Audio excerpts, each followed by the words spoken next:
Mesquinho e humilde livro é este que vos apresento, leitor. Sei que passará entre o indiferentismo glacial de uns e o riso mofador de outros, e ainda assim o dou a lume. Não é a vaidade de adquirir nome que me cega, nem o amor próprio de autor. Sei que pouco vale este romance porque é escrito por uma mulher e mulher brasileira, de educação acanhada e sem o trato e a conversação dos homens ilustrados que aconselham, que discutem e que corrigem. Com uma instrução misérrima, apenas conhecendo a língua de seus pais, e pouco lida. O seu cabedal intelectual é quase nulo. Então, por que o publicas? Perguntará o leitor. Bom, gente, bom dia, meu nome é Gabriele Amaro. Hoje eu vim trazer esse vídeo para falar sobre a mulher. Hoje, no dia 8 de março, Dia Internacional das Mulheres, é um dia que vai nos inspirar, vai nos fazer refletir acerca da evolução do que é ser mulher. Dos séculos passados até o século XXI, a gente vê que muitas são as mulheres que nos inspiram, que nos fazem acreditar que a mudança, a igualdade de gênero, a igualdade salarial, de reconhecimento, ela é possível. E assim, você deve estar se perguntando, e quais eram aquelas palavras todas que tu falou agora no início desse vídeo? Bom, hoje eu vim trazer para vocês algumas mulheres que, no decorrer da minha vida, do conhecimento que eu tive a partir da vida delas, me inspiraram e continuarão me inspirando, e eu espero que continuem também inspirando muitas outras mulheres que possam ser também alcançadas a partir desse vídeo ou de qualquer outro modo de conhecimento. A frase do início desse vídeo é o início do livro Úrsula, da autora Maria Firmina dos Reis. E aí você se pergunta, quem é essa mulher? O que ela tem de tão diferente para a história das mulheres no nosso país? Maria Firmina dos Reis, ela foi uma mulher, a primeira a escrever um livro no então chamado Romantismo Brasileiro, uma escola literária que surge ainda lá no período colonial, período escravocrata. E essa mulher, ela é revolucionária. Sabe por quê?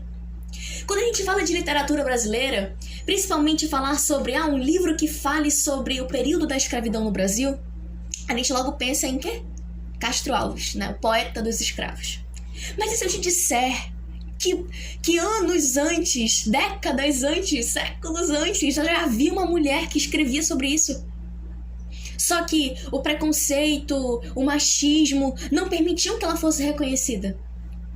Se você prestou bem atenção no início desse vídeo, você vai perceber que as falas dessa mulher são fortes, porque ela escreve um livro de tendência abolicionista, mas que ela sabe que não vai ser reconhecido. Por quê? Ela é mulher. Porque ela é mulher brasileira. Porque naquela época ela já sabia que... Ela já até fala da forma como as pessoas iriam se referir à literatura dela. Ela não tem a conversação dos homens que escreviam livros. E por isso ela seria desvalorizada. Então eu trago pra você hoje a Maria Firmina dos Reis. Uma mulher inteligentíssima, genial, que escreve um livro incrível também, que é Úrsula.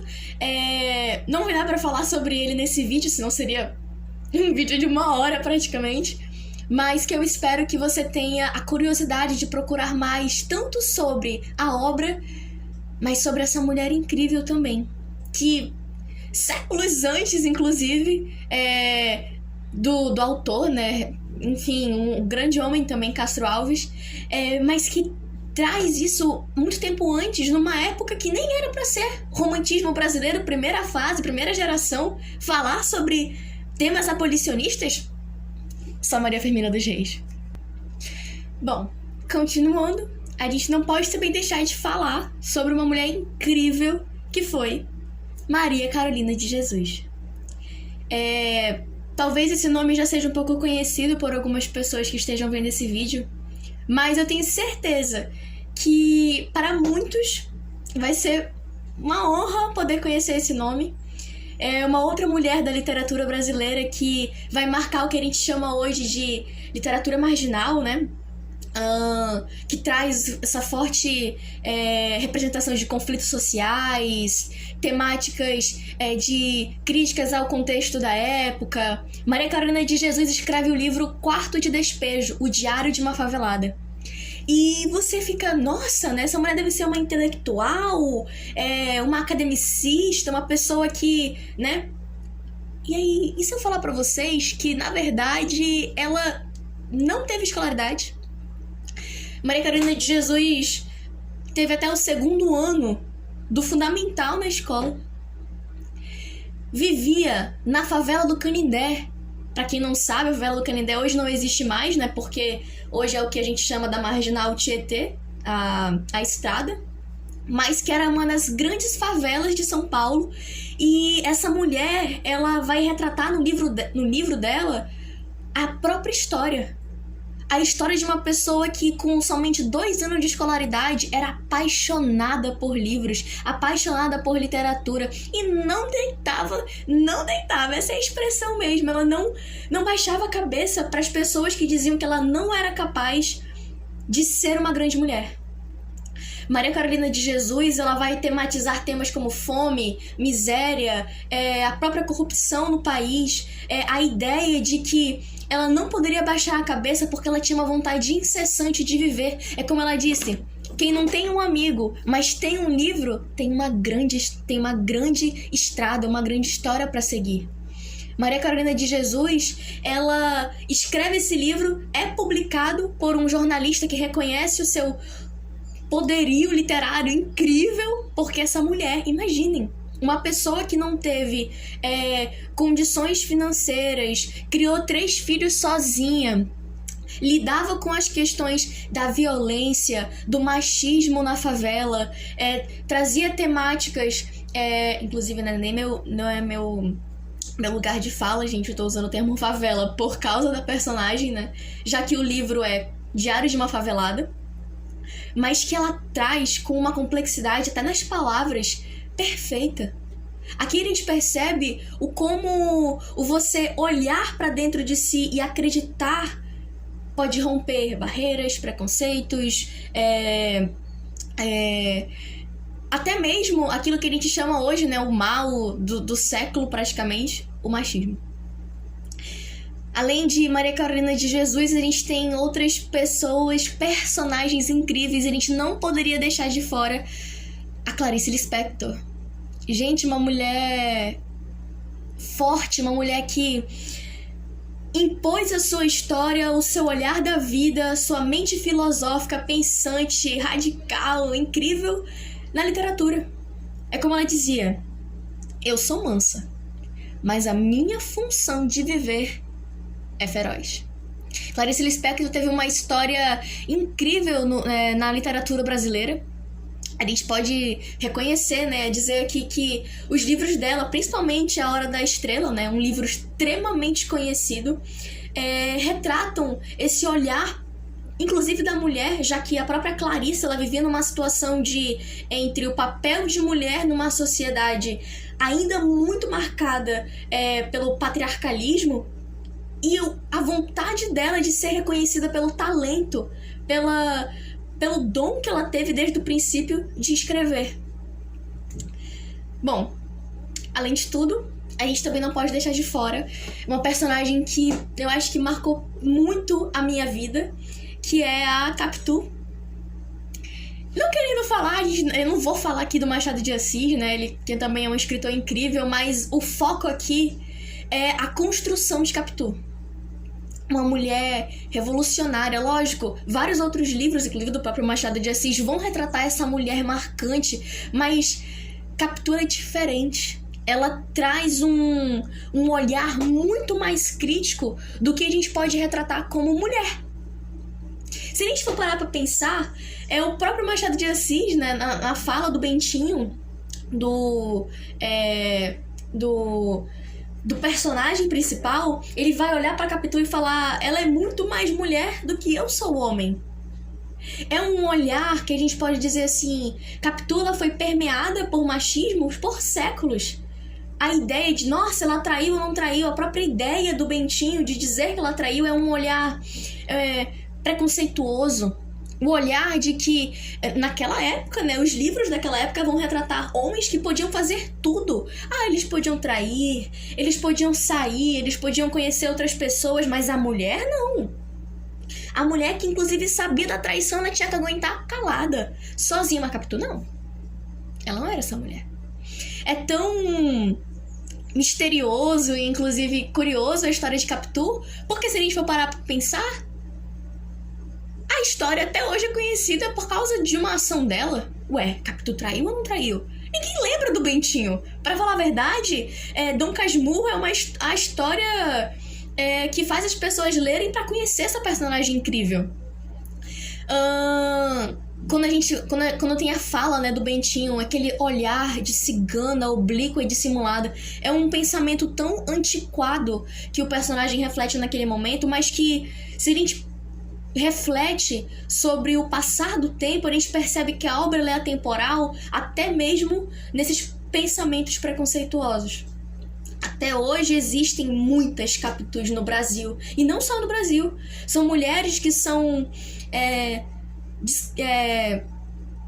descrevidas, descritas, na verdade, né? Descrevidas é ótimo, perdão, mas descritas, caracterizadas por um olhar masculino extremamente conservador, preconceituoso, que não quer valorizar. Bentinho tinha a plena noção de que Capitu era uma mulher incrível, revolucionária, progressista. É como ela mesma diz. Não permito que ninguém me diga o que posso ou não posso fazer. Minha coragem vem da força que sinto dentro de mim. Não sou uma flor frágil. Sou uma guerreira que floresce em meio às adversidades. E você sabia que todas essas frases eram de Capitu? Acho que tá na hora de você dar uma voltinha naquele livro de novo, né? Mas bom, gente, existem muitas outras mulheres, sejam personagens, sejam escritoras. Óbvio, aqui eu trouxe literárias, né, poetisas, mulheres que trabalham na área da literatura, mas existem muitas outras mulheres com histórias incríveis. Se a gente for falar que Elza Soares na música, nossa, me deixe cantar, é uma frase tão expressiva. Se a gente for para inclusive pensar, é uma pessoa que trouxe representatividade, né, da mulher na música. Rita Lee, a gente também pode trazer aqui muitas outras pessoas como a Dandara, né, uma das fundadoras do Quilombo dos Palmares, o maior quilombo do Brasil, marcada pela ideia, né, preconcebida da mulher, mas ela desmistifica tudo isso ao comandar o quilombo junto com seu marido, né, o Zumbi de Palmares. E ela é tão marcante, inclusive a própria personalidade da mulher, que fazendo um pequeno adendo sobre a história dela, que ela prefere a morte que se render.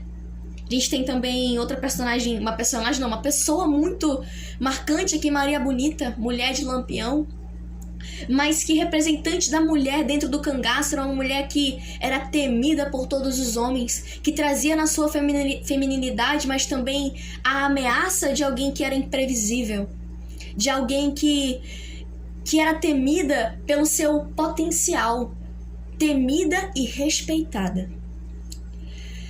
Gente, eu termino esse vídeo agradecendo por todos que ficaram até aqui. É uma fala que eu precisava trazer aqui nesse dia 8. Não só nesse dia 8, mas todos os outros dias, né? Hoje é um dia memorável. Mas que eu agradeço imensamente, inclusive a Deus, por ter essas mulheres incríveis na nossa história. E eu espero que elas continuem inspirando muitas outras mulheres, assim como elas me inspiraram e continuam me inspirando todos os dias.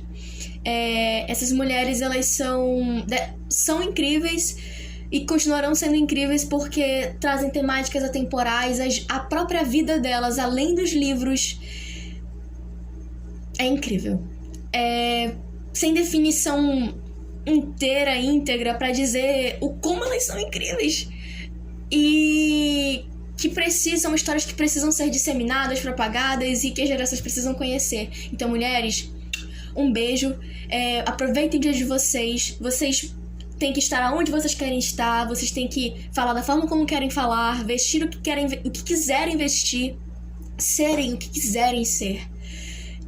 Na verdade, a gente só não consegue ser quando a gente deixa de acreditar que a gente pode ser.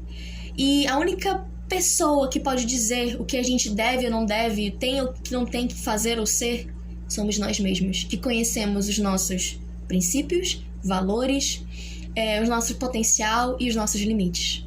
Então, um beijo e feliz Dia das Mulheres!